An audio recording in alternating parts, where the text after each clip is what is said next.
Assalamualaikum students, this is your lecture from Multan Junior School. My name is Kamar Ali and today we are going to start long question number 2 integer. तो कहता है integer extend the concept of whole number to include negative numbers. आप लोगों ने mathematics के अंदर whole number के बारे में तो पढ़ा ही होगा। होल नंबर वो नंबर होते हैं जो ज़ीरो से शुरू होते हैं, यानी 0 1 2 3 और ये जो नंबर्स हैं ये चलते जाते हैं। अगर आप इन नंबर्स के साथ नेगेटिव नंबर को अटैच कर देंगे तो होल नंबर क्या बन जाएंगे, इंटीजर बन जाएंगे। यानी कि इंटीजर जो हैं वो ऐसे नंबर होते हैं जिसमें नेगेटिव नंबर, ज़ीरो और पॉजिटिव नंबर शामिल होता है। तो कहता है in computer programming we can call them sign integer. कहता है कंप्यूटर प्रोग्रामिंग के अंदर इन इंटीजर को साइन इंटीजर कहा जाता है।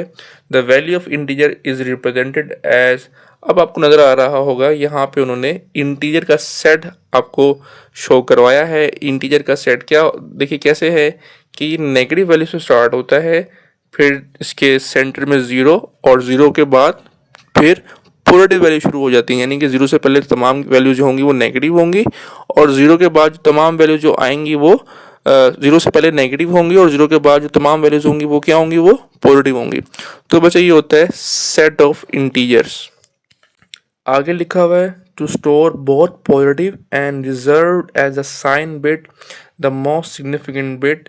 If the sign bit is on then one does the value is negative, otherwise it is positive.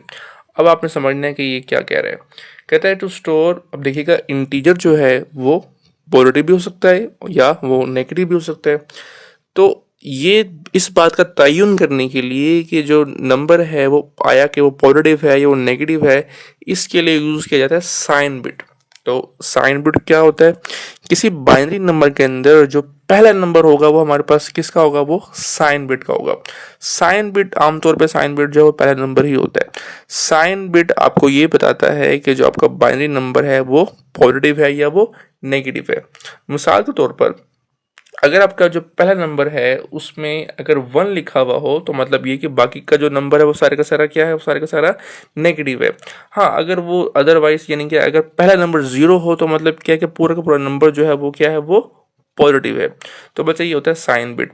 यानी कि साइन बिट एक ऐसा बिट है जो कि आपको ये बताता है कि जो बाइनरी नंबर है वो पॉजिटिव है या वो नेगेटिव है। आपको ये कौन बताता है, साइन बिट बताता है। खैर, इसके बाद नेक्स्ट लिखा हुआ है using this system the maximum value that can be stored in a 1 byte sign integer is 127।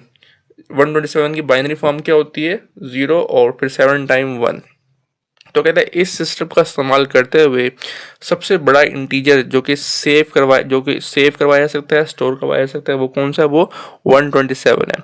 और 127 की जो बाइनरी फॉर्म है वो क्या बनेगी, ज़ीरो और फिर 7 टाइम 1। तो कहते हैं as the bits available to store a value is n-1। अच्छा, अब आपको पता है कि आमतौर पे एक बाइट का जो बाइनरी नंबर है उसमें 8 बिट्स होंगे। अब 8 बिट्स में से जो पहला बिट है वो तो साइन बिट है। साइन बिट जो कि जिसके बारे में मैंने अभी आपको बताया कि वो ये बताता है कि आया कि बाइनरी नंबर पॉजिटिव है या नेगेटिव है।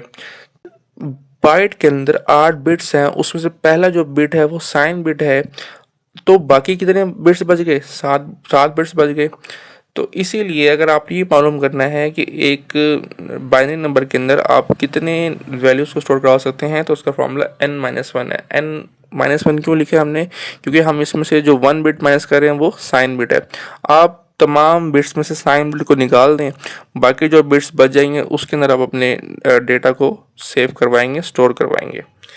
तो कहते हैं hence the maximum value will be 2 raise to power n-1। अब आपको ये जो साइन नज़र आ रहा होगा इसे हम कहते हैं एक्सपोनेंशियल ऑपरेटर। कंप्यूटर की ज़बान में इसको एक्सपोनेंशियल ऑपरेटर कहते हैं। तो इसके बाद जो भी नंबर लिखा हो तो वो 2 की पावर बन जाती है। यानी कि यहाँ पर लिखा हुआ है 2 एक्सपोनेंशियल पावर n-1, तो इसका मतलब क्या है कि n-1 जो है वो 2 की पावर है, 2 का एक्सपोनेंट है। क्योंकि n से मुराद क्या है, n से मुराद है नंबर ऑफ बिट्स। तो जितने आपके पास नंबर ऑफ बिट्स होंगे उसमें से 1 माइनस कर लें, 1 क्यों माइनस कर रहे हैं, क्योंकि हमें साइन बिट उससे हटाना है। मसलन अगर आपके पास एक बाइनरी नंबर है जिसमें 8 बिट्स हैं, तो उसमें से आपने 1 बिट को माइनस कर लिया, बाकी कितने बच गए 7।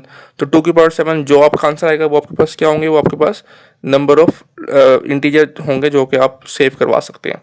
इसके बाद कहते हैं we can use this formula to complete to compute the maximum value for 2 bytes and 4 bytes.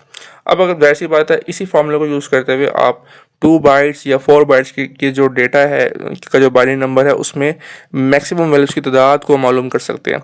मसलन अगर 2 बाइट्स का डेटा है तो 2 बाइट्स का मतलब क्या है, 2 बाइट्स का मतलब है 16 बिट्स। तो n की पावर कितनी हो जाएगी 16।